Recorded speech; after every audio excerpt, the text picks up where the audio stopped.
اپ side down ہو گئی. بہت تیزی سے ایک اتنی زبردست تبدیلی آئی ہے, اور یہ تبدیلی اس وقت جو آ رہی ہے وہ صرف اور صرف ہم کہتے ہیں نا تبدیلی آئی ہے, تبدیلی آئی ہے, تو بھائی ہم نے تو اپنے ملک میں تو کوئی تبدیلی نہیں دیکھی, لیکن یہ رشیا اور چائنا یہ دو ایسے ملک ہیں جو بڑی تیزی سے ایک تبدیلی لا رہی ہے. اور اس تبدیلی میں اگر اس وقت کوئی پریشان ہے تو وہ ہے امریکہ. اچھا وہ کیسے کہ جب رشیا یوکرین کی وار ہوئی تو امریکہ اور یورپ ایک دوسرے کو ملٹری سپورٹ دینے کی پوزیشن میں بالکل بھی نہیں تھے, کیونکہ اس سے پہلے ابھی میں نے تھوڑی دیر پہلے آپ سے یہی کہا کہ بہت ایسی وارز گزری ہیں جس میں امریکہ تو بتاتا نہیں ہے, سیکریٹ ہے, لیکن اس کو اچھا خاصا لاس بھی ہوا ہے, جس کی وجہ سے ان کے اپنے اسٹیٹ میں امریکنز پریشان ہو گئے تھے, وہاں بھی ریسیشنز آئیں, وہاں بھی انفلیشنز آئیں, وہی حال یورپ کا بھی ہوا. تو رشیا یوکرین وار میں وہ ملٹری سپورٹ کے بالکل بھی پوزیشن میں نہیں تھے, اور ان کے حالات بھی ایسے نہیں تھے. تو انہوں نے رشیا اور اس کی اکانومی کو کمزور کرنے کے لیے دوسرا طریقہ اپنایا, اور اتنے سینکشنز لگا دیے رشیا پہ, اتنے سینکشنز لگا دیے کہ رشیا دنیا کا موسٹ سینکشن کنٹری بن گیا. اس کا مطلب یہ تھا کہ رشیا کے اوپر جتنے بھی لونز تھے جو اسے ڈالرز کے تھرو دنیا انٹر بینک اور وہاں پر اس کے مطلب اکاؤنٹ میں تھے اور اس کو پیمنٹ کرنی تھی اپنی تجارت کی, لیکن دوسری طرف امریکہ نے وہ جو میں نے آپ کے پچھلے ویڈیو ڈالرز کو لے کر جو میں نے کیا تھا کہ ایز اے ویپن, وہ ضرور دیکھیے گا, اس میں ان کے پاس امریکہ انٹر بینک کے پاس فیڈ کے پاس ایک سوئفٹ کوڈ ہوتا ہے, اور وہ اس کی مرضی چلتی ہے کہ وہ کسی بھی ملک کے خلاف اس سوئفٹ کوڈ کو بلاک یا ان بلاک کرتے. سینکشنز لگنے کی وجہ سے رشیا اپنی ٹریڈنگ کو لے کر کسی کو بھی پیمنٹ کرنے کی پوزیشن میں نہیں رہا, کیونکہ اس کے اکاؤنٹس کو فریز کر دیا گیا. دوسرا, یورپ نے اعلان کیا کہ وہ رشیا سے آئل امپورٹ کرنا بند کر دے گا. تیسرا, انہوں نے یہ بھی اعلان کیا کہ رشین ایئر کرافٹس کو اب ان ممالک کی ایئر اسپیس ان کے لیے بند کر دی گئی, بین کر دی گئی. اب عالم یہ ہوا کہ رشیا کے پاس صرف دو آپشنز تھے, یا تو وہ گیو اپ کر دے یا پھر وہ سٹینڈ لے, اور رشیا نے دنیا کو حیران کر دیا سٹینڈ لے کے. یہ دیکھا کہ رشیا سروائیو کیسے کر گیا اتنی سیریس پینلٹیز اور سینکشن کے بعد بھی.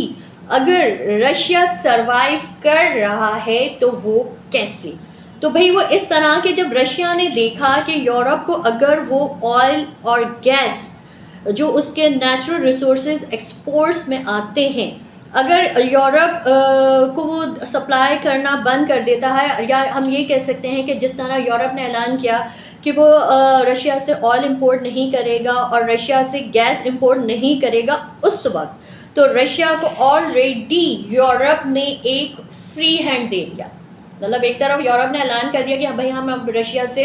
امپورٹ نہیں کریں گے, چاہے وہ آئل ہو چاہے وہ گیس ہو. تو رشیا کو تو اور کیا چاہیے تھا, رشیا نے ایک گیم, مطلب ہم یہ کہہ سکتے ہیں کہ آپ کو آپ کی کیا اسٹریٹجیز ہونی چاہیے, آپ کو کیا کرنا چاہیے جب آپ پر دشمن وار کرتا ہے یا آپ پر حملہ کرتا ہے, تو آپ نے اب کیا کرنا ہے. تو رشیا کو ایک فری ہینڈ ملا, رشیا نے کہا ٹھیک ہے. اس نے کیا کیا کہ یورپ کو جو وہ گیس سپلائی کرتا تھا اس کو اس نے تقریباً کٹ کر دیا.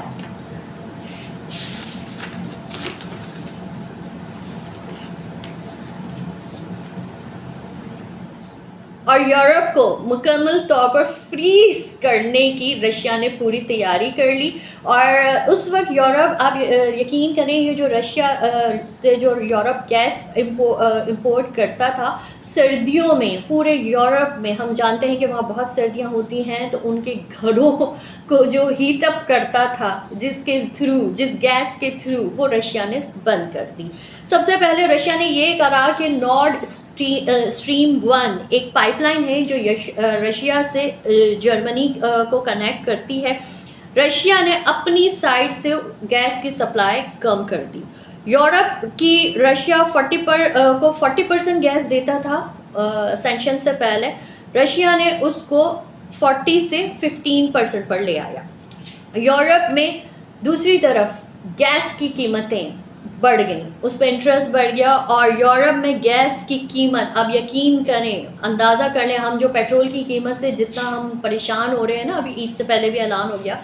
اس وقت یورپ میں گیس کی قیمت 144% تک بڑھ گئی، اور یہ وہ مومنٹ تھا کہ رشیا نے یورپ کو اپنے آگے جھکنے پر مجبور کر دیا۔ اچھا، اس وقت یورپ کے پاس دو آپشنس تھے۔ یورپ یا تو جو لیکویفائڈ نیچرل گیس ہے جسے ہم LNG کہتے ہیں، یا تو پھر وہ امریکہ سے امپورٹ کرے یا پھر وہ قطر سے امپورٹ کرے، بٹ وایا شپ، کیونکہ کوئی پائپ لائن ان دونوں ممالک میں اگر بچھائی بھی جائے، اگر یورپ پلان بھی کرتا ہے تو اس کو بھی ایک عرصہ لگے گا، اور اس پر بھی ان کا اچھا خاصا ایکسپینس جائے گا، یا اس کے فنڈز جائیں گے۔ یورپ اس وقت ان حالات میں یہ افورڈ نہیں کر سکتا تھا، تو یورپ کو رشیا کے آگے لین ڈاؤن کرنا پڑا۔ دوسرا ہتھیار جو رشیا نے یوز کیا وہ تھا گندم، وہ تھا ویٹ، جو وہ یورپ کو اور دیگر ممالک کو، بڑے ممالک کو ایکسپورٹ کرتا تھا۔ مطلب اب سیدھی سی بات ہے، رشیا نے کہا ٹھیک ہے آپ ہمارے ساتھ یہ کر رہے ہیں، ٹھیک ہے آپ نے ہم پر سینکشنز لگا دیا، آپ نے ہمارے جو آپ ایکسپورٹس پر بین لگا دیا، آپ جو نیچرل ریسورسز کے ذریعے تھرو جو آپ ہم سے جو چیزیں امپورٹ کرواتے تھے آپ نے، تو ہم نے بھی، اس نے بھی اپنا اس کو فری ہینڈ مل گیا، اس نے اس پر ہی ڈیڈ لاک لگا دی۔ جب دشمن گھبرایا نا، جب وہ چیزیں جس پر ان کے عوام یا وہ سروائیو کر رہے تھے، جب وہ چیز بند ہونا شروع ہوئی تو وہ گھبرا گئے۔ اور دوسرا ہتھیار رشیا نے اسی ویٹ یعنی گندم کو یوز کیا۔ اور آج آپ یہ دیکھیں کہ جب رشیا یوکرین وار کی ابتدا ہوئی تھی تو اس وقت رشیا کی کرنسی ربل جو ہے وہ بہت نیچے آ گئی تھی۔ اس پوری پلاننگ کے بعد رشیا نے جو فائنل جو اپنا ایک ہم یہ کہہ سکتے ہیں کہ اپنا میزائل یورپ امریکہ کی طرف تھرو کیا، وہ تھا کہ اب جو بھی ٹریڈنگ ہوگی ڈالرز میں نہیں ہوگی، ربل میں ہوگی، آپ ہمیں ربل میں پے کریں گے۔ اس کا نتیجہ یہ ہوا کہ ان کی کرنسی راتوں رات اوپر کی طرف آ رہی ہے۔ اور آج عالم یہ ہے کہ رشیا یوکرین وار کے تھرو امریکہ جو اپنا ہدف جو اس کا ہدف تھا، یا یہ وہ جو اس کے جو گولز تھے جو وہ حاصل کرنا چاہتے تھے، وہ اس میں مطلب آپ جس کو جھکانے جا رہے تھے، میں نے ابھی شروع میں کہا نا کہ دو طرح کے لوگ ہوتے ہیں، ایک جھکنے والے ایک جھکانے والے۔ اسی طرح کے اس دنیا میں دو طرح کے ممالک ہیں، ایک جھکنے والے ایک جھکانے والے۔ اب میں نے کہا کہ اتنی تیزی سے یہ دنیا تبدیل ہو رہی ہے کہ جو جھکانے والے تھے جس کو وہ جھکانے گئے اس نے ان کو جھکا دیا۔ میں بات کروں گی کہ اب پاکستان کو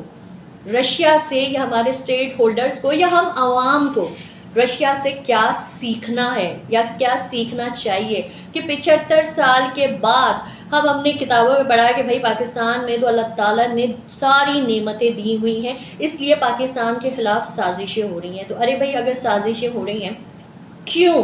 آج عالم یہ ہے کہ ہم سب جانتے ہیں کہ ہمارے گھروں میں گیس کی لوڈ شیڈنگ ہوتی ہے۔ آج عالم یہ ہے کہ جہاں ڈیمز اس ملک میں بننے چاہیے تھے، جس کی وجہ سے ہماری الیکٹرکسٹی یا ہمارے جو یوٹیلیٹی بلز تھے وہ ہمارے نہ ہونے کے برابر ہوتے تھے، یہ فرنس آئل اور یہ پرائیویٹائزیشن نے ہمارے لیے ہمارے 1 یونٹ بجلی کی قیمت اتنی مہنگی کر دی ہے کہ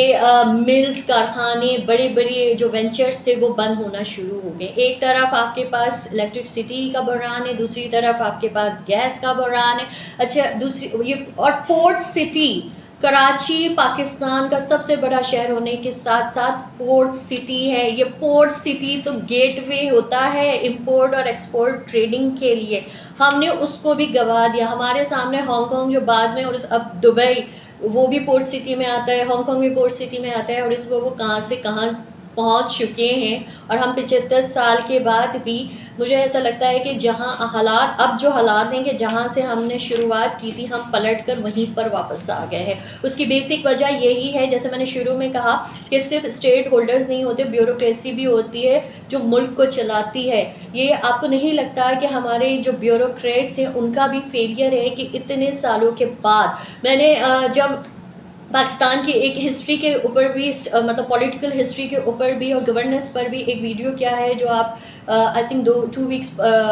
2 ہفتے پرانی ہے، وہ آپ میری ویڈیوز میں جا کے سرچ کر کے آپ وہ بھی دیکھیے گا. اس میں میں نے پوری ایک بریف ہسٹری دیکھی تھی. تو اس میں یہی میں نے دیکھا سنا پڑھا تو اس میں یہی تھا کہ 1971 سے پہلے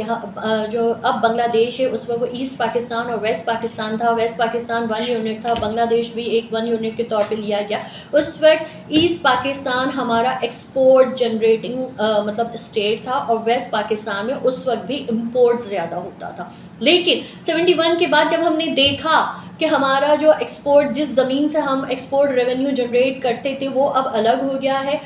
اب ہمیں اپنے پاکستان کو، یہ جو 1 یونٹ بنا تھا اس کے نیچرل ریسورسز کو اوپر لے کر آنا چاہیے تھا. اس کے نیچرل ریسورسز پر اتنا کام ہونا چاہیے تھا کہ آج ہم بھی کہتے کہ بھائی ہم ایکسپورٹ اورینٹڈ کنٹری میں شامل ہیں. لیکن ہماری احساسی کمتری، میں کہتی ہوں کہ ہم سب کا قصور ہے. ہم پتہ نہیں کیوں اتنے کمپلیکس قوم ہے کہ ہمیں میڈ ان پاکستان تو اچھا ہی نہیں لگتا یوز کرنے کے لیے. ہمیں تو made in America, made in Europe, made in USA اور بڑے فخریہ انداز میں اس کو اسٹیٹس سمبل سمجھ کر ہم موو کرتے ہیں اور ہمارے اور بچوں کو بھی اسی کمپلیکس کا شکار کیا ہوا ہے.